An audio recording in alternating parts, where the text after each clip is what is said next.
आणि यानंतर आपण पुन्हा एकदा छत्रपती संभाजीनगरमध्ये जाऊया। छत्रपती संभाजीनगरमध्ये काहीसा गोंधळ एका मतदान केंद्रावर झालेला होता, त्याबद्दलचे अपडेट आपल्याला कृष्णा देतोय। कृष्णा, गेट बंद करण्यावरून खरं तर हा सगळा गोंधळ उडाल्याचा आपण सांगत होतो आपल्या प्रेक्षकांना।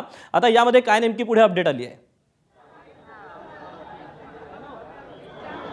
आत्ता तो गोंधळ थांबलाय, मात्र रांग अजूनही आहे। म्हणजे 5:30 वाजता मतदानाची वेळ संपलेली होती, मात्र आत्ता पण दाखवतो की अजूनही प्रचंड मोठ्या प्रमाणावरती रांग आहे आणि आपण पाहिलं तर खूप मोठ्या प्रमाणात रांग आहे। का असं घडलं की एवढ्या उशिरा लोक मतदानासाठी आले एकतर आणि गोंधळ झाला, त्यावर तुमचं काय मत आहे? नाही, सगळ्यात महत्त्वाचं म्हणजे हे माझे बंधू भगिनी अतिशय गोरगरीब आहेत, कामगार आहेत, सगळं त्यांचं काम दिवसभराचं काम करून ते या ठिकाणी आले होते आणि या ठिकाणी मतदानाला प्रोसेसला सुद्धा खूप आतमध्ये वेळ लागतोय।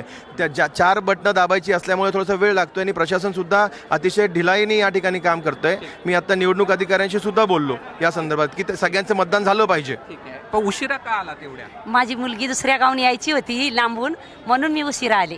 बरं, आपल्यासोबत आणखी काही लोक आहेत का? किती वाजल्यापासून तू उभा आहेस आणि तुझं काय आक्षेप आहे? हो सर, मी 4 वाजेपासून आले इथे आणि मी सारखं फिरते। त्यांना ऑनलाईन पण नाही का खोली क्रमांक दिलाय, पण बूथ क्रमांक चेंज आहे, त्यामुळे इथे कुणी सहकार्य पण करत नाही आहे। मी आत्तापर्यंत 2 बूथवर जाऊन आले, तर तिथे पण माझा नंबर नाही आहे। मी लास्टला इथे येऊन थांबले आणि गर्दी झाली आहे, म्हणजे मॅनेजमेंट व्यवस्थित नाही आहे यांची। एबीपी माझा, उघडा डोळे बघा नीट।